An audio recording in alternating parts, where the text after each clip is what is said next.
And boom goes the dynamite. Welcome back to Banging the Can, the Houston sports show that does not apologize for championship rings and tings, presented by Bolen Media.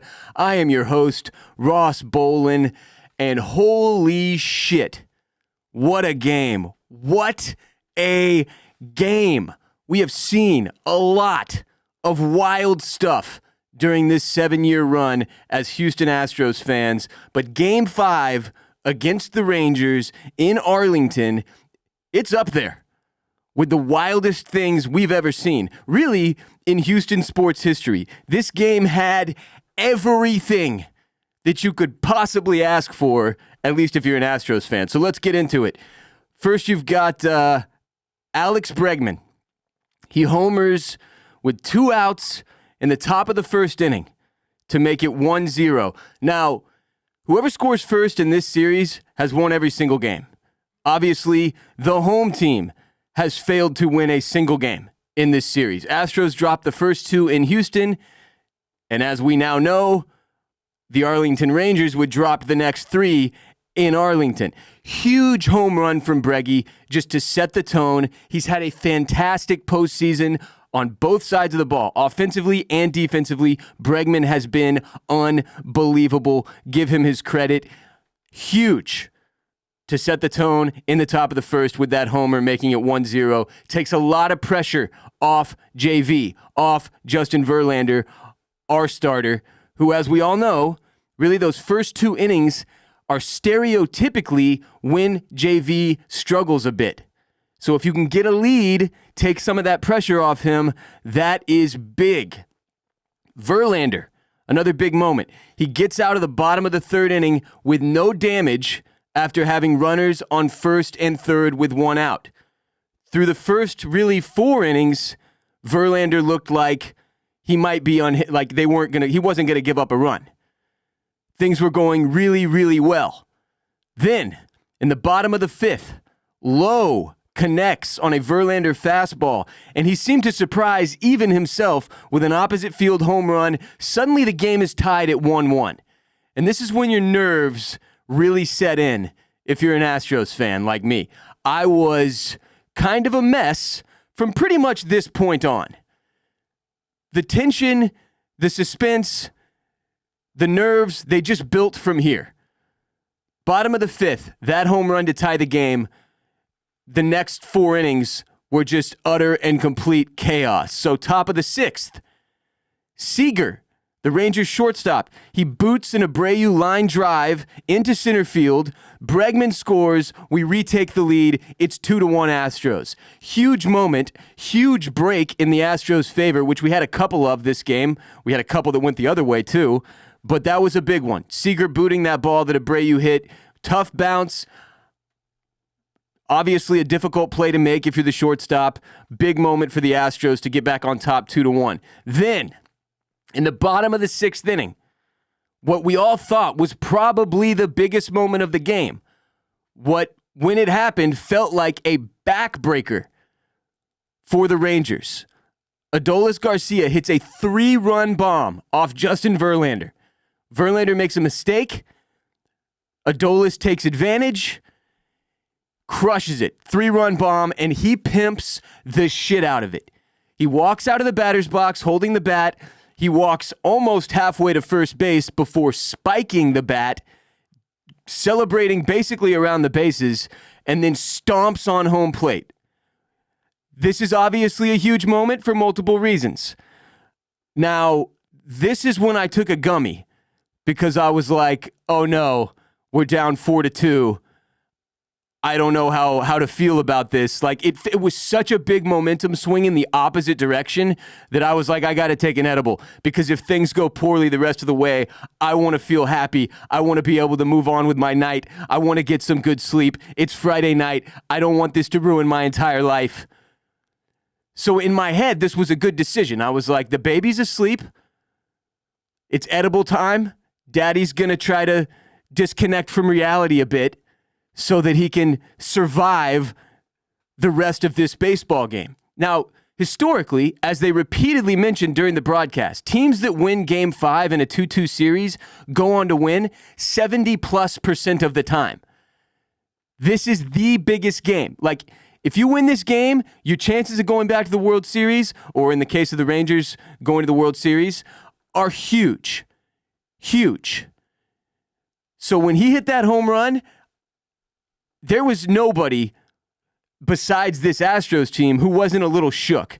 The Astros fans were shook. We were all in a bad place. And I thought the edible could pull me out of it. So we move on from there and the drama builds. We get to the bottom of the 8th. Brian Abreu is in the game. He walks a guy. So there's a man on first. You're like, oh, God. We definitely can't give up any more runs. Runs have been harder to come by in this game. Jordan Montgomery was nails again. He's very, very good. Jordan Montgomery and Verlander were pretty much evenly matched right up until that Adolis Garcia home run. Like, they were about as even as you can possibly get in terms of starting pitching. Both guys were not going to give up much. So we get to the bottom of the 8th. Brian Abreu walks a guy. Then guess who's up? Adolis Garcia. First pitch, fastball to the ribs.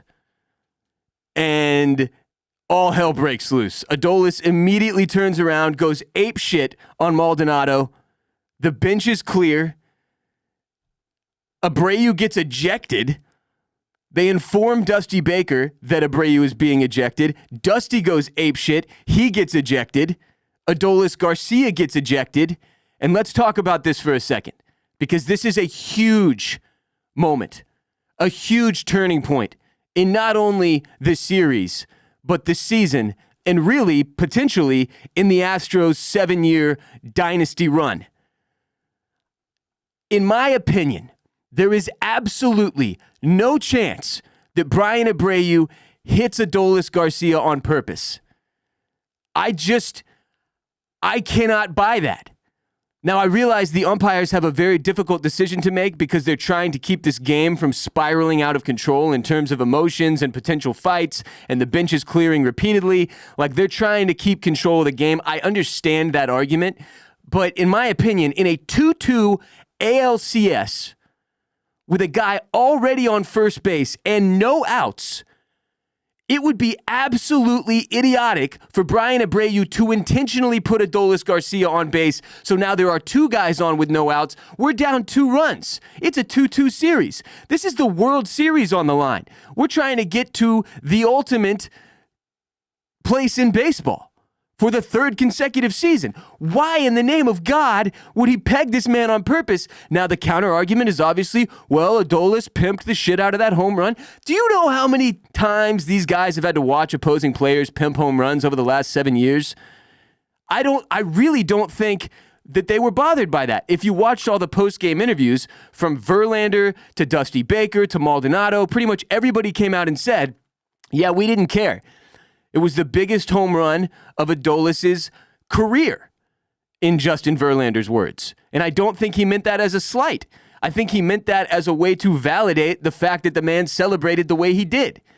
Now, for Astros fans, watching that dude pimp that home run definitely hurt.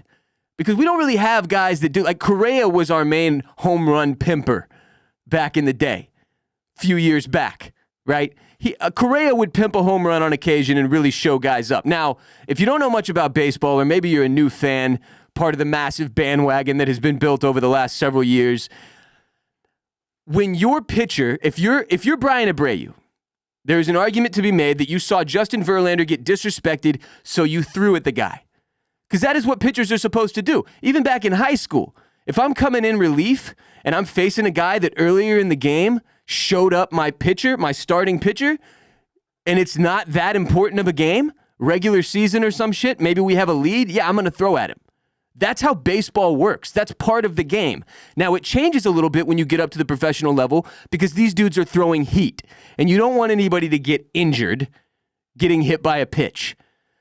All of that being said, there is still no fucking way, given the circumstances in a 2-2 ALCS with no outs and a man on first, that Brian Abreu is throwing intentionally at Adolis Garcia.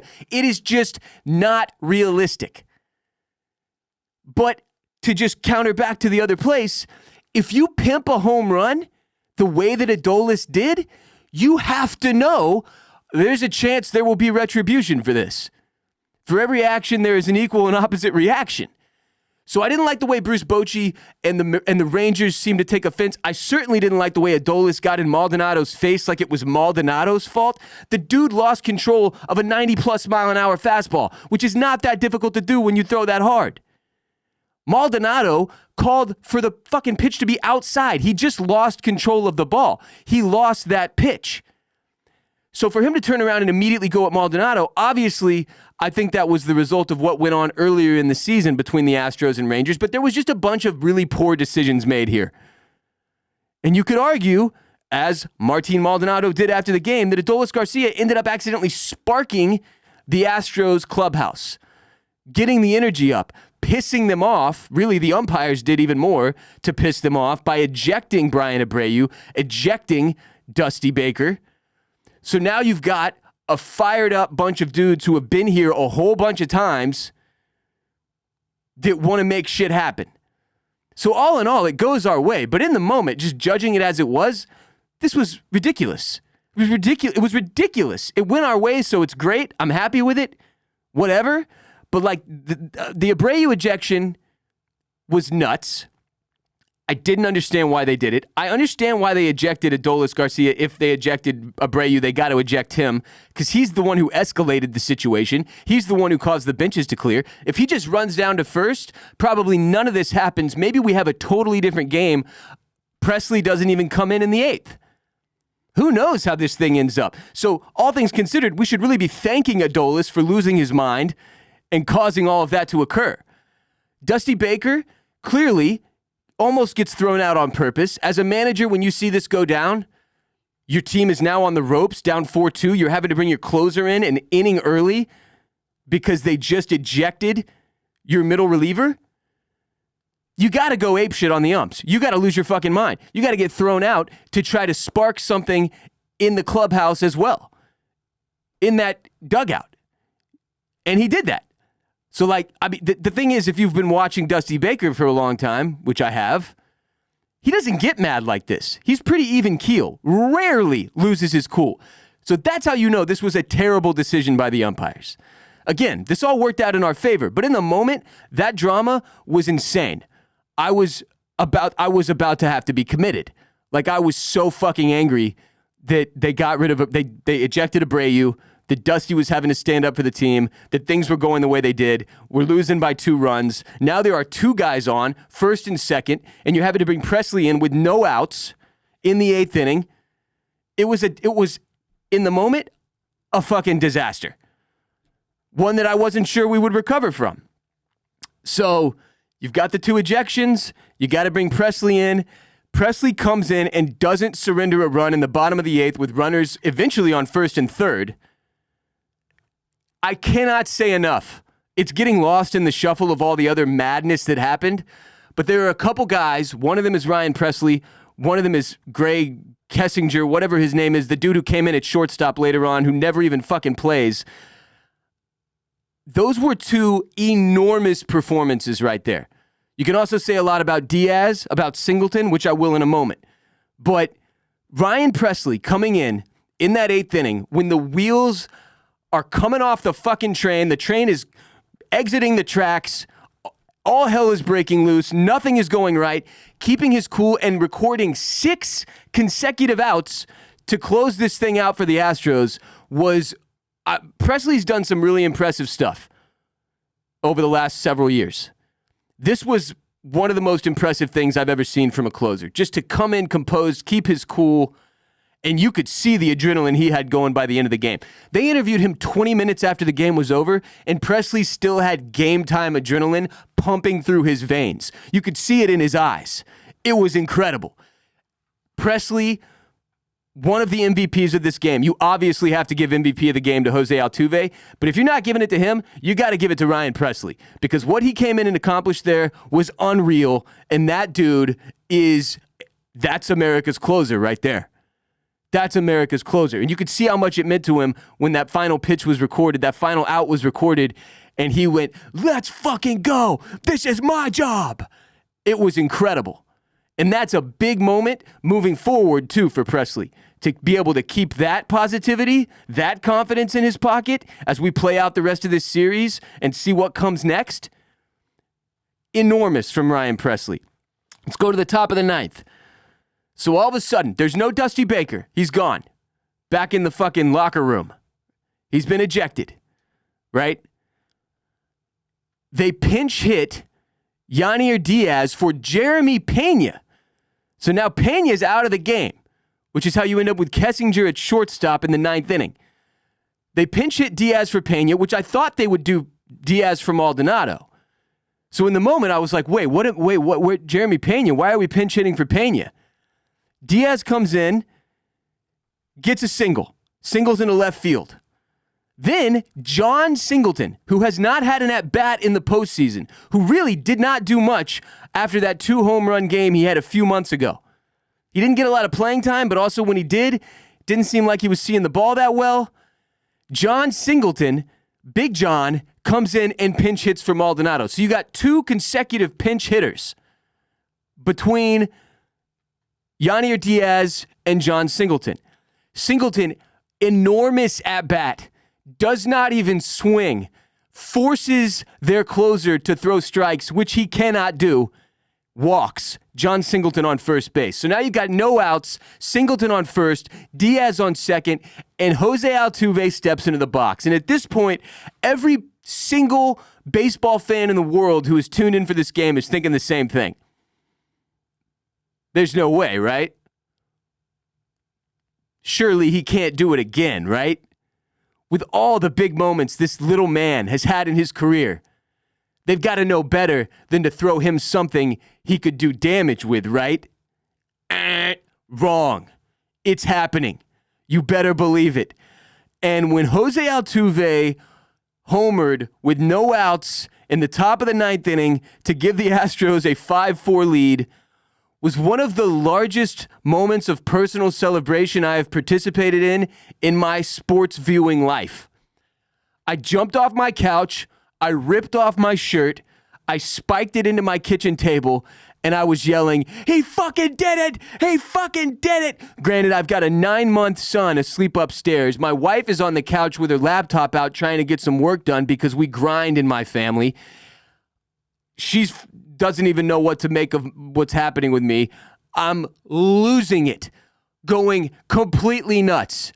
I still, as I sit here the next day at 11 a.m. Central Time, cannot believe what I witnessed. The fact that he got a pitch to hit, the fact that he connected the way he did, the original camera angle, if you were watching on TV, made it look like their left fielder may have robbed the home run. When you got it from another angle, you could see he was 3 or 4 feet off. But everything about it was about as crazy as it could possibly get. And to have the thing swing back our way after you felt like Adolis may have ripped out our hearts, to have Altuve come out and reverse the curse, I mean, mwah, chef's kiss. One of the great moments in Houston sports history. Unbelievable. So just to wrap up the way the game goes first, we don't get any more runs, which honestly was a little disappointing in that moment in the top of the ninth. So we're up 5-4 going into the bottom of the ninth inning. Ryan Pressly comes back out, and things didn't go particularly well at first. 2 guys get on, no outs, ninth inning, doesn't give up a run. Does not give up a run. Ryan Pressly shuts it down. Kessinger, who is now in for Pena at shortstop, catches a Simeon line drive that would have tied the game. And then we all know how this thing ended. Astros win. Incredible ball game. Jose Altuve, at this point, I believe has elevated himself above Hakeem Olajuwon to be the greatest professional athlete in the history of Houston sports. That's where he's at now. The craziest thing about what he pulled off in this Game 5 is I'm not sure that home run to swing the series in the swing game, I'm not sure that cracks the top 3 things he has done in this 7-year stretch. I think if you consider recency bias, it does. It's probably number 2 or 3. But that's how good this little guy has been. The man is a god. He's unbelievable. There is a 0.0% chance that they don't build a statue of Jose Altuve when it's all said and done outside of Minute Maid Park. That's how good he is. Everybody on the planet watching the game went, Altuve's up, 2 guys on. Uh-oh. And he still made it happen. Do you know how much pressure there was in that moment for a normal mere mortal to feel? He is no mere mortal. This dude is so fucking good at what he does. We are so lucky, and that's one of the big points I want to make today. We are so incredibly blessed to have gotten to watch this man play baseball in a Houston Astros jersey for as long as we have. He is a model citizen, a model teammate, a model leader, and after the game is over, when he's getting interviewed by all these different media members asking him about his home run, what does he do? He does what he always does. He deflects to his teammates. He praises his teammates. He puts other guys in the spotlight. He talks about Diaz, his single, getting on base. He talks about John Singleton getting that walk and getting on base so that he could even be in the place to hit the home run that's a go-ahead homer. That's Jose Altuve. The GOAT. The best to ever fucking do it in an Astros jersey. And people will bring up Bagwell and Biggio. I'm sorry. No disrespect to those 2 guys. Those guys are heroes. Those are the dudes I grew up watching in an Astros jersey that made me fall in love with baseball the way that I did. I wanted to be Jeff Bagwell and Craig Biggio at different points in my childhood. But what Altuve has done has ascended over those 2 dudes. There's no question about that at this point. There is no argument around who the greatest Houston Astro of all time is. You're looking at him. It's the little guy, Gigante, Jose Altuve. What in the fuck? I still cannot believe it. One of the most insane, gut-wrenching, emotional roller coasters I've ever been on. Game 5, ALCS 2023. I will never forget it. And the moment that little man went yard yet again, and the look on their closer's face, it was beautiful. It was like deja vu, too. And this is the thing. We went down 0-2. We lost the first 2 games at home. And a lot of people, Rangers fans, Astros fans, and baseball fans in general, were thinking, well, that's it. And a lot of people had let the thought start to creep in, maybe this is the beginning of the end for this Astros dynasty. But if you're going to be a great team, not just a good team, not just win 1 World Series and then rebuild again, fail to make the postseason next year, that type of shit that happens to a lot of World Series winning teams. If you want to be a great team, historically great, you're going to have to do some really crazy shit. And as I said on our last show, that series was not over at 0-2. The Astros are much, much better on the road. They have owned Globe Life Field. People are calling it Minute Maid North now. As I said, home is not where the heart is for the Astros. It's out on the road. And when they took Game 3, you could start to see, okay, all right. When they took Game 4, I think we were all back on board like this could get real very fast. And then for Game 5 to play out the way that it did and for them to still walk away with a win. By the way, umpire, dog shit. Both ways. Inconsistent strike zone, regularly giving up like 6 inches outside as a strike. You could see how frustrated hitters on both teams were getting, trying to figure out like, what the fuck is this guy seeing? Then on top of that, the Abreu and Dusty Baker ejections in a pivotal Game 5 ALCS game. I just couldn't, like, terrible crew. Did not like this umpire, did not like this crew. They were not good. This was not their best. And now that happens. Look, it's a tough sport to ump, or to referee, to call. It's a difficult sport. But you got to be better than that in the ALCS. Those guys were dog shit. For everything that happened in this game, from what seemed like back-breaking Adolis 3-run bomb to then our little guy, Jose Altuve, delivering the actual back-breaking 3-run bomb. From Verlander looking like he was going to have another game where he didn't give up more than 1 or 2 runs to suddenly, oh shit, we're down 4-2. For Jordan Montgomery to settle in after that Bregman home run in the first inning and make this thing into like a little bit of a pitcher's duel up until the bottom of the 6th. I mean, it had a little bit of everything. Fantastic defensive plays from the Rangers and then a couple of balls that they booted. Fantastic defensive plays from the Astros and then a couple of times that left you shaking your head like, what the fuck was that? But all in all, this last 3 games, you can't ask to see anything that you did. Everything we could have possibly hoped for has happened. Everything we wanted occurred. And I just want to say, for Diaz and Singleton to come in and get on base in that spot, not enough can be said about that. That was obviously game-saving shit. On top, Altuve, obviously, biggest play of the game. No doubt. Biggest swing in the series. No doubt. But for those 2 guys to come in and get on base, I mean, Yannier Diaz, John Singleton, thank you. And then Kessinger making that catch at shortstop when Pena is out. Unbelievable.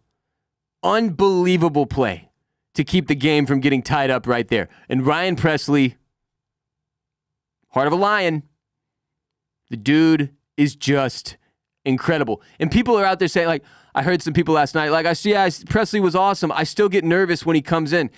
He's the closer. He's a closer. So a lot of y'all are conditioned like Pressly comes in, I get nervous. Yeah, that's because he's been in so many big moments in close games in the postseason that you see Ryan Pressly and immediately it takes you to that place. But that's how it is. He's just great at his job. When you combine what he's done this postseason now with last postseason, it's one of the great runs by a closer in the history of baseball. Ryan Pressly. And he's not, even now, still not getting enough credit, still not getting enough appreciation, America's closer. That dude is unbelievable. And he's at the point now where it is not fair for anyone to say a bad thing about Ryan Pressly ever again. Ever again. That's how good he has been. What a game. Today's episode is brought to you by MyBookie. If you're looking for a sports book or want to switch to a sports book that sponsors your favorite Houston sports podcast, MyBookie has everything you need, from the MLB postseason to college football and the NFL, NBA preseason. The season is coming up. Golf, hockey. If there's a sporting event you're looking to get action on, MyBookie has you covered. Just go to mybookie.ag. Use code ROSS when you make your first deposit to unlock a welcome bonus. Stipulations apply.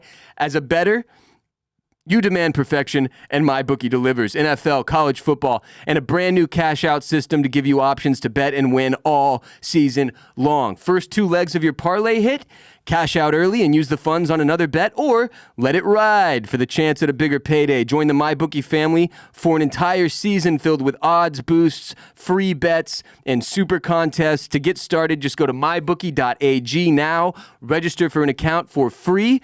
When you're ready to make your first deposit, just use promo code ROSS to grab a welcome bonus on the house. That's promo code ROSS to grab your deposit bonus. So what are you waiting for? If you're already betting on sports elsewhere and you're down to do so on a great platform that also supports your favorite podcast, code ROSS at MyBookie is the way to do it, folks. Just use code ROSS to unlock that deposit bonus. Bet anything, anytime, anywhere with MyBookie. Holy hell. So we've got Game 6. Sunday night in Houston at Minute Maid Park, 7:03 p.m. Central Time, first pitch, Framber Valdez versus Nathan Eovaldi. Now, look, Framber has not been good in the postseason. He's 0-2. He has an 11.57 ERA. So there are people, especially casuals, no offense, who are asking, why are you putting Framber out there?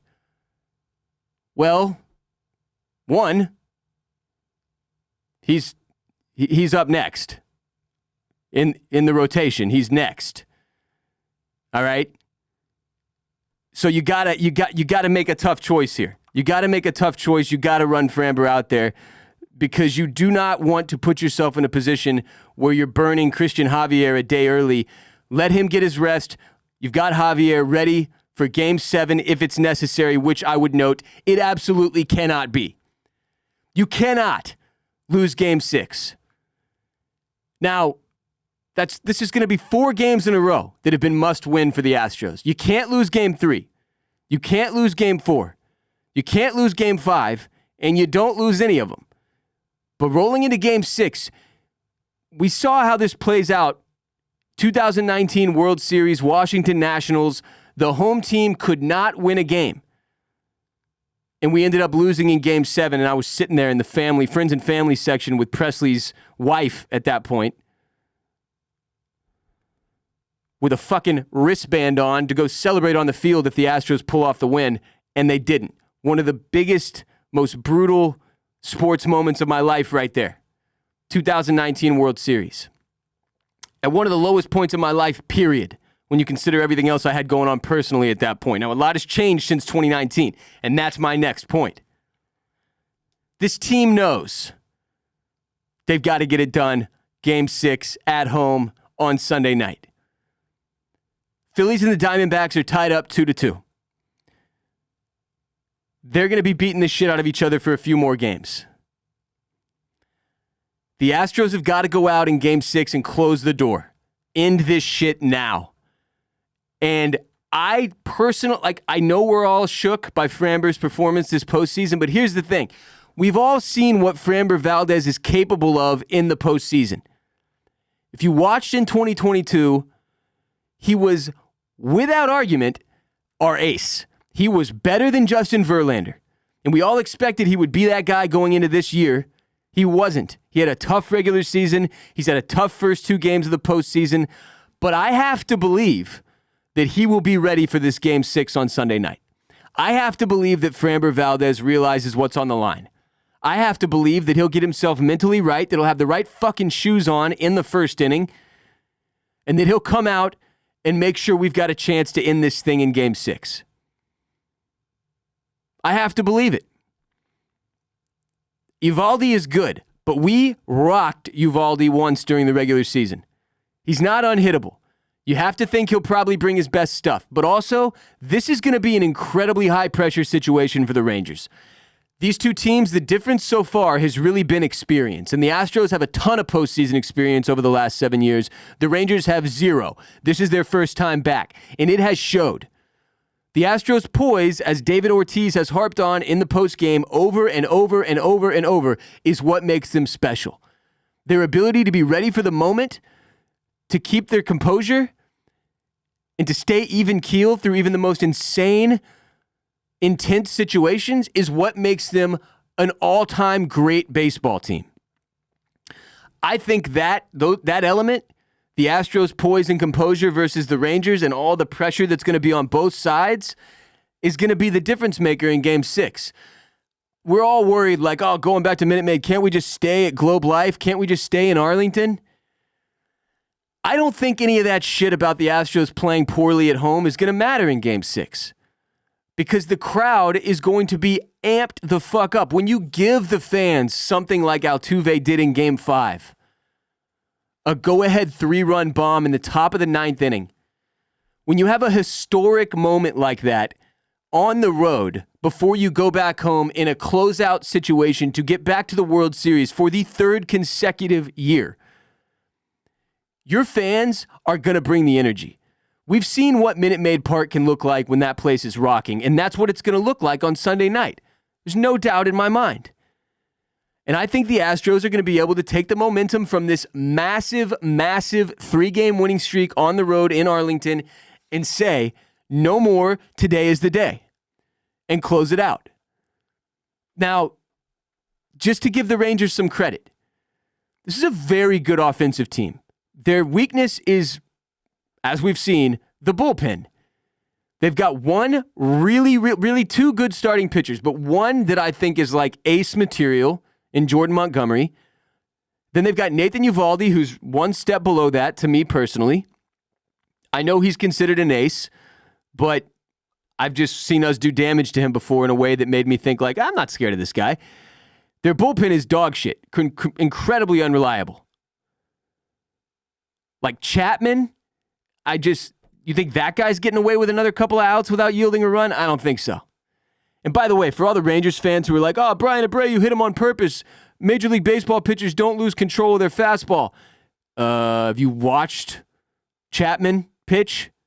He's literally never had control of his fastball in a Rangers uniform. He's just chunking that thing and praying. So, the Rangers are a great offensive team. They really, really are. And you have to respect that. And you have to know that they're going to score runs, and you've got to get on the board early. You've got to get on the board first. And then you cannot let up. Foot on the throat. Go, go, go. Keep the fucking pedal to the metal. Keep putting runs on the board all game long. Because it's obviously possible that the Rangers just lay down and die. That was a crushing loss. An embarrassing 3-game stretch at home. But I don't see it. I think they're going to come out just as amped up as the Astros are. They're still in the series if they win Game 6. And they're going to know that. And they're going to, that's the tune they're going to play. That and Creed. Now we take this Game 6. We get back to the World Series. The Creed curse becomes official if it isn't already.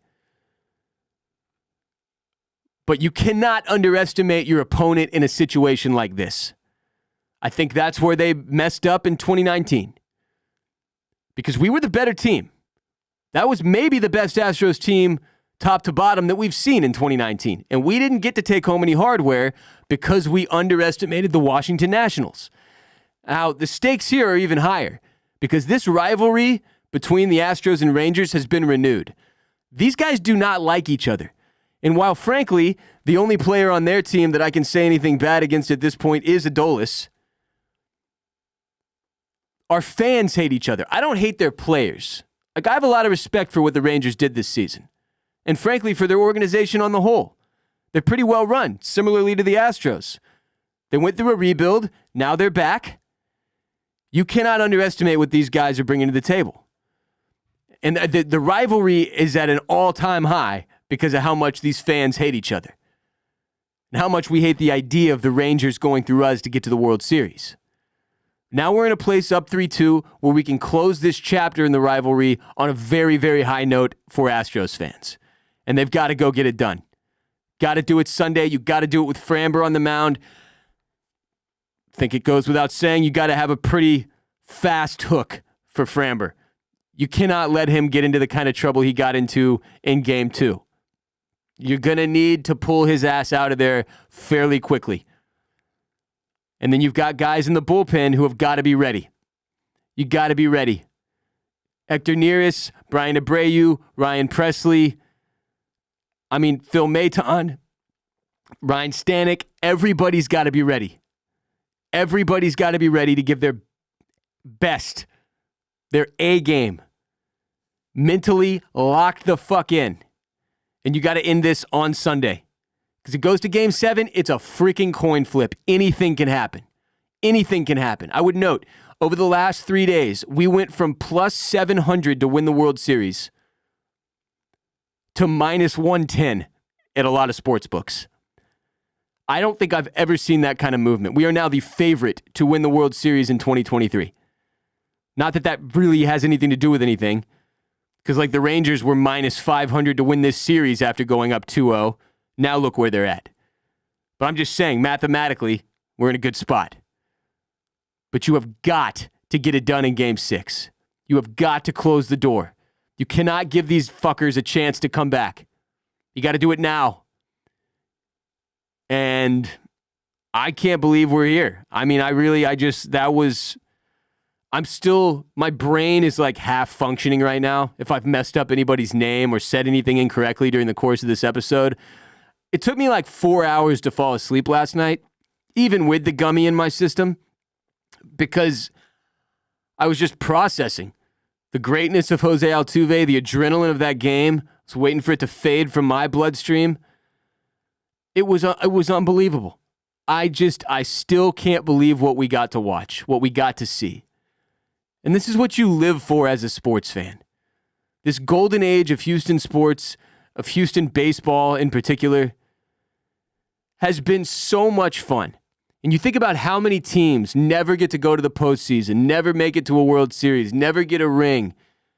To have the opportunity to go to the World Series 3 times in as many seasons, to have the opportunity to get a 3rd ring in a 7-year run where you've been to the ALCS every single year, that is an unbelievable blessing. We are so freaking lucky. And every fan who is also lucky enough to get to go to that stadium on Sunday needs to harness that appreciation.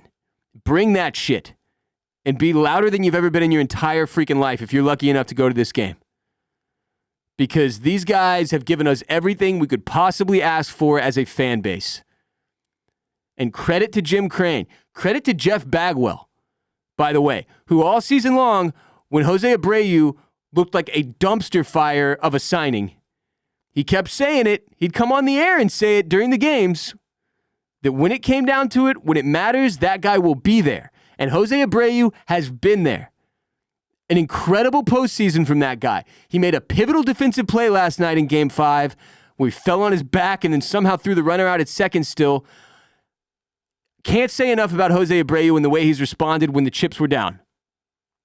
Can't say enough. Freak performance from him. Yordan Alvarez, I don't even think I've said his name today.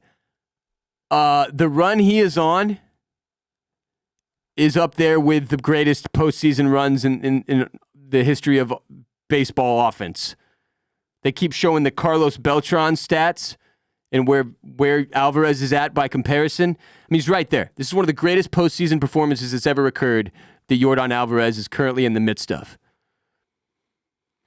And this is why when people got so down on this team during the regular season, I was just looking at our lineup going, I don't know. I don't want to play these guys in the playoffs. It's a fucking murderer's row of badasses with the clutch gene. Between Altuve, Bregman, Kyle Tucker got it going a little bit last night finally. If he breaks out of the slump, boy, watch out. Yordan Alvarez. I mean, there's so many guys. Everybody has contributed. Everybody on the team, and that's what you need. A complete team performance. If you want to get out of a tough 7-game series against a good Rangers team, that's what you need. If you want to get to the World Series for the 3rd time in 3 years, that's what you need. And I cannot get over how crazy this has been. So much fun. But you cannot let this thing go to 7 games. You got to shut the door now. You got to shut the door now. End this shit. End this shit. I can't wait to watch. Holler at me on social media, at Banging the Can, at WR Bolen. Hit me with your takes, your thoughts, your questions. If there's anything I didn't touch on that you'd like to hear from me about, social media is the place to do it. At Banging the Can on TikTok, on Instagram, on Twitter. Tell your friends and family about the show. Share today's episode with them. Have them subscribe on youtube.com/@BangingTheCan to watch our episodes. You can also listen on podcast platforms. That'll do it for today. But remember, again, every episode of Banging the Can is available in full video on youtube.com/@BangingTheCan. I appreciate all of you who are there watching and subscribed. It means a lot. If you're listening on Apple Podcasts, please rate and review our show. Give us 5 stars. Write a couple sentences. If you're listening on Spotify, give us 5 stars. It means a lot. Thank you. And on that note, again, please share the most unapologetic Houston sports show in existence with your friends and family. Also support our sponsors. Today we have MyBookie. Code Ross when you make your first deposit at mybookie.ag to unlock that welcome bonus. Check out my media startup, Bolen Media, by going to bolenmedia.com. My comedy show, The Ross Bolen Podcast, available wherever you consume Banging the Can. Follow us on social at Banging the Can. I'll be back, hopefully Monday, talking about how we're going back to the World Series. What a series this has been. What a team we are lucky enough to witness. Holy shit. Until next time, H-Town, stay down.